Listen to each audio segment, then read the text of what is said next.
Assalamu alaikum, hurmattуу достор, мекендештер, жалпы эле кыргызстандыктар, амансыздарбы? Комментарийге көбүнчө бир суроолор пайда болуп жатат. Кантип барабыз деп. Google'га киресиздер, загранпаспортду жаныңыздарга аласыздар.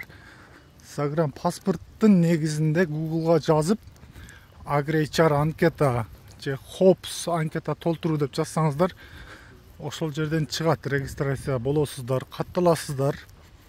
Загранпаспорттагы аты жөнүңүздөр латын тилинде жазып, же башында орус тили дагы боло берет.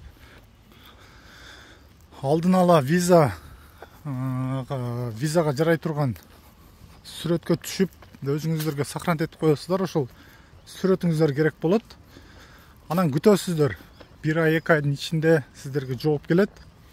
Дагы анкета толтурасыздар. Ошол боюнча анан Бишкекке сиздерди чакыруу болот. Ошол чакырууга барып, собеседование болот, ошол жерден өтөсүздөр.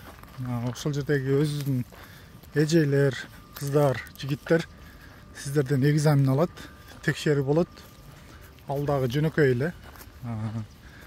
Андан өтүп, анан сиздерге дагы чакыруу келет. Ошо чакырууга сиздер медицинский страховкадан документтерди өтүп алып коюшуңуздар керек. Не судимость алып коюшуңуздар керек. Алар бир убактылуу гана болот. Не судимость, по-моему, бир айга жетпеген убакытка гана жарайт. Анан жарабай калат. Анан келгениңиздерде мынандай үйлөрдү элестетпеңиздер. Мындай үйлөрдө жашоо болбойт. Мынандай үйлөрдө болот жашоо, каравандарда. Анан магазиндер дагы жаныңыздарда болбойт экен, өтө эле алыста. Магазиндерге барып келесиздер пешком. Анан жакыныраак жерлерде болуп калса, анда өтө бактылуу адам болосуздар. Биздики 1,5 километрдей алыстыгы. Бул жерде отдельно бир өзү башка фирмага карай турган мрамор таштарды сата турган склад бар.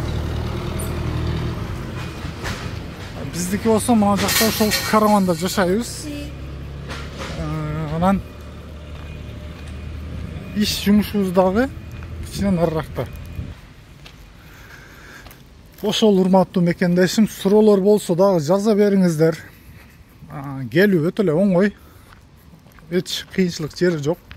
Бирок алдын ала ошол анкета толтургандан дагы биринчи 150 000 сомго акча даярдап коюңуздар. Ошол акчага анан келесиздер. Билеттерди аласыз, визага төлөм кыласыз. Жана майда чүйдө көптөгөн иштери бар, ошолор дагы бүт акчага толтурулат. Мына ошо биздин жашаган каравандар. Ушундай караванда келип жашайсыздар.